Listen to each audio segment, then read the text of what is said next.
രണ്ടാം ലോകമഹായുദ്ധത്തെ തുടർന്ന് കേരളത്തിൽ രൂക്ഷമായ ഭക്ഷ്യക്ഷാമം ഉണ്ടായി. ഉണ്ണാനും ഉടുക്കാനുമില്ലാതെ കൊടും യാതന അനുഭവിച്ച തിരുവിതാംകൂറിന്റെ മക്കളെ രക്ഷിക്കാൻ അന്നത്തെ ഗവൺമെന്റ് ഹൈറേഞ്ചിലേക്ക് കുടിയേറാൻ അവരെ പ്രോത്സാഹിപ്പിച്ചു. ഈ കാലത്ത് പാല, കാഞ്ഞിരപ്പള്ളി പ്രദേശങ്ങളിൽ നിന്നും ജനം ഐതിഹാസിക യാത്ര നടത്തി നെടുങ്കണ്ടത്തെത്തി പതിവ് ഭൂമികളും തരിശുഭൂമികളും കൈവശപ്പെടുത്തിയതോടുകൂടി നെടുങ്കണ്ടത്തിന്റെ ചരിത്രം ആരംഭിക്കുകയാണ്.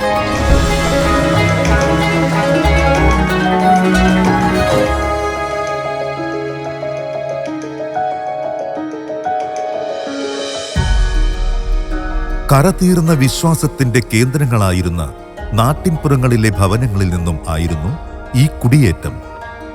പാട്ടത്തേക്കുഴിയിൽ, മുണ്ടപ്പനാൽ, കൊല്ലംപറമ്പിൽ, ആഞ്ഞിക്കൽ, പുരയിടത്തിൽ, ചെല്ലംതറ, തട്ടാപറമ്പിൽ തുടങ്ങിയ കുടുംബങ്ങളായിരുന്നു ആദ്യകാല കുടിയേറ്റക്കാർ.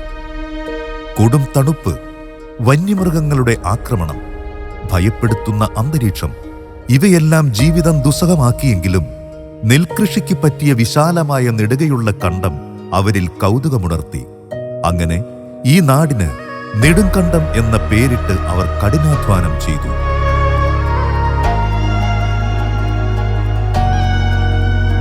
ആയിരത്തി 1950 മുതൽ 57 വരെ ഹൈറേഞ്ചിന്റെ വനാന്തരങ്ങളിൽ ചിതറിക്കിടക്കുന്ന കുടിയേറ്റക്കാരുടെ ആത്മീയ കാര്യങ്ങൾ ശ്രദ്ധിച്ചിരുന്നത് മലനാടിന്റെ മിഷനറി എന്നറിയപ്പെട്ടിരുന്ന CMI സഭാംഗമായ ബഹുമാനപ്പെട്ട പുൽപ്പറമ്പിൽ ശൗര്യാരച്ഛനായിരുന്നു.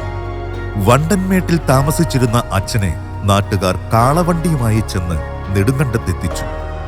അദ്ദേഹം ഇവിടെ കൂദാശകൾ ചെയ്ത് അവരോടൊപ്പം രാത്രികാലങ്ങളിൽ പാട്ടകൊട്ടിയും ആഴികൂട്ടിയും കാട്ടുമൃഗങ്ങളെ ഭയപ്പെടുത്തിയും ഇവിടെ കഴിഞ്ഞു. 1952 ഒക്ടോബർ 21 പാട്ടത്തേക്കുഴിയിൽ മത്തായി വർക്കിയുടെ വീട്ടുമുറ്റത്ത് ആദ്യമായി വിശുദ്ധ കുർബാന അർപ്പിച്ചു.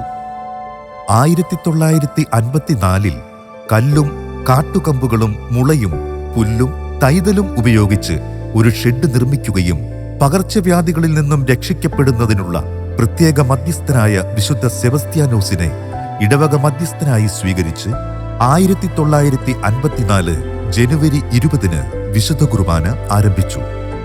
1957 കോതമംഗലം രൂപത നിലവിൽ വന്നു. 1959 ജൂൺ 4 ബഹുമാനപ്പെട്ട ജോസഫ് കക്കുഴിയച്ഛനെ മാർ മാത്യു പോത്തനാമൊഴി പിതാവ് നെടുങ്കണ്ടത്തിന്റെ ചുമതലകൾ ഏൽപ്പിച്ചു. യഥാർത്ഥത്തിൽ നെടുങ്കണ്ടത്തിന്റെ വളർത്തച്ഛനും ഇടവകയുടെ ശില്പിയുമായിരുന്നു അദ്ദേഹം. നീണ്ട 14 വർഷങ്ങൾ അദ്ദേഹം നടത്തിയ ത്യാഗോജ്വലമായ സേവനം നെടുങ്കണ്ടത്തിന് പുതിയ രൂപവും ഭാവവും നൽകി. കല്ലാർ പട്ടം കോളനിയുടെ ആവിർഭാവം ഇവിടുത്തെ കുടിയേറ്റത്തിന് പുതിയ മാനങ്ങൾ സമ്മാനിച്ചു. 1960 ഏപ്രിൽ 28 പുതിയ ദേവാലയത്തിന് തറക്കല്ലിട്ടു. അന്നത്തെ സാഹചര്യത്തിൽ 7 വർഷങ്ങൾ നീണ്ട പള്ളിപണി ഒരു മഹാസംരംഭമായിരുന്നു. 1967 ജനുവരി 24 കോതമംഗലം രൂപതാ മെത്രാൻ മാർ മാത്യു പോത്തനാമൊഴി പിതാവ് പുതിയ ദേവാലയം കൂദാശ ചെയ്തു. ഒരു ജനതയുടെ തപസ്യയുടെ സാക്ഷാത്കാരമായിരുന്നു ഈ ദേവാലയം. നെടുങ്കണ്ടത്തിന് തിലകക്കുറിയായി വിരാജിച്ച അതിമനോഹരമായ ആലയം പൂർവികരുടെ കഠിനാധ്വാനത്തിന്റെയും കൂട്ടായ്മയുടെയും പ്രതീകമായിരുന്നു. ഇടവക നാൾക്കുനാൾ വളർന്നു. വിശ്വാസികളുടെ എണ്ണം വർദ്ധിച്ചപ്പോൾ 1959 തൂക്കുപാലത്തും 1962 പച്ചടിയിലും 1985 പാലാറിലും 1985 മയിലാടുംപാറയിലും 1993 മഞ്ഞപ്പെട്ടിയിലും 1998 കോമ്പയാറിലും 2004 ചേമ്പളത്തും 2006 കട്ടക്കാലായിലും പള്ളികൾ സ്ഥാപിച്ച് സ്വതന്ത്ര ഇടവകകൾ ആക്കി മാറ്റി. ആദ്യകാലം മുതലേ ഇവിടത്തെ തിരുനാൾ ശ്രദ്ധേയമായിരുന്നു. ജനപങ്കാളിത്തം കൊണ്ടും സുദീർഘമായ പ്രദക്ഷിണം കൊണ്ടും ഹൈറേഞ്ചിലെ ഏറ്റവും വലിയ തിരുനാളായിരുന്നു നെടുങ്കണ്ടം തിരുനാൾ. അത്ഭുത പ്രവർത്തകനായ വിശുദ്ധ സെബസ്ത്യാനോസിന്റെ മാധ്യസ്ഥം തേടി വരുന്ന തീർത്ഥാടകരുടെ എണ്ണം ഓരോ വർഷവും വർദ്ധിച്ചു വരികയാണ്.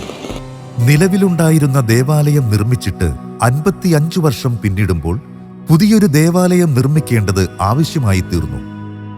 പഴയ തലമുറയുടെ വിശ്വാസ പൈതൃകം ഇടമുറിയാതെ കാത്തുസൂക്ഷിക്കുന്ന പുതുതലമുറ ഈ ഉദ്യമം ഏറ്റെടുത്തു.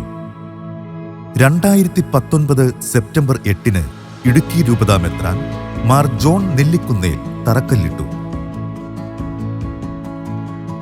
പുതിയ ദേവാലയത്തിന്റെ നിർമ്മാണത്തിന് നേതൃത്വം നൽകിയത് ദേവാലയ നിർമ്മാണത്തിൽ അനുഭവ സമ്പത്തും പാടവവും ഉള്ള ബഹുമാനപ്പെട്ട ജെയിംസ് ശൗര്യാംകുഴി അച്ഛനായിരുന്നു. ശിലാസ്ഥാപനം നടന്ന 4 വർഷവും 3 മാസവും 9 ദിവസവും പൂർത്തിയാകുമ്പോൾ അതിമനോഹരമായ ദേവാലയം കൂദാശ ചെയ്യപ്പെടുകയാണ്. ഇടവക സ്ഥാപിതമായി 72 വർഷം പൂർത്തിയാകുമ്പോൾ നെടുങ്കണ്ടം ഒരു പുതുചരിത്രമെഴുതുന്നു. ദേവാലയം കൂദാശ ചെയ്യപ്പെടുമ്പോൾ ഹൈറേഞ്ചിലെ പുരാതനവും ചരിത്രപരവുമായ ഇടവകയും വിശുദ്ധ സെബസ്ത്യാനോസിന്റെ മാധ്യസ്ഥം തേടി തീർത്ഥാടകരെത്തുന്ന പള്ളി എന്ന പരിഗണനയിലും ഇടവക ജനത്തിന്റെ അഭ്യർത്ഥനയും രൂപതാ അധ്യക്ഷന്റെ ശുപാർശയും സ്വീകരിച്ച് നെടുങ്കണ്ടം ഇടവക സഭയിലെ മേജർ ആർക്കി എപ്പിസ്കോപ്പൽ തീർത്ഥാടന കേന്ദ്രമായി ഉയർത്തപ്പെടുകയാണ്. ഇടുക്കിയിൽ ഈ പദവി സ്വീകരിക്കുന്ന ആദ്യ ഇടവകയാണ് നെടുങ്കണ്ടം. 2024 ജനുവരി 18 വ്യാഴാഴ്ച രാവിലെ 9:30 ഇടുക്കി രൂപതാ മെത്രാൻ മാർ ജോൺ നെല്ലിക്കുന്നേൽ പിതാവിന്റെയും സീറോ മലബാർ സഭയുടെ കൂരിയ മെത്രാൻ മാർ സെബാസ്റ്റ്യൻ വാണിയപ്പുരയ്ക്കൽ പിതാവിന്റെയും മഹനീയ സാന്നിധ്യത്തിൽ സീറോ മലബാർ സഭയുടെ പിതാവും തലവനുമായ major archbishop Mar Raphael Thattil പിതാവ് ദേവാലയം കൂദാശ ചെയ്യുകയും മേജർ ആർക്കി എപ്പിസ്കോപ്പൽ തീർത്ഥാടന കേന്ദ്രമായി പ്രഖ്യാപിക്കുകയും ചെയ്തു.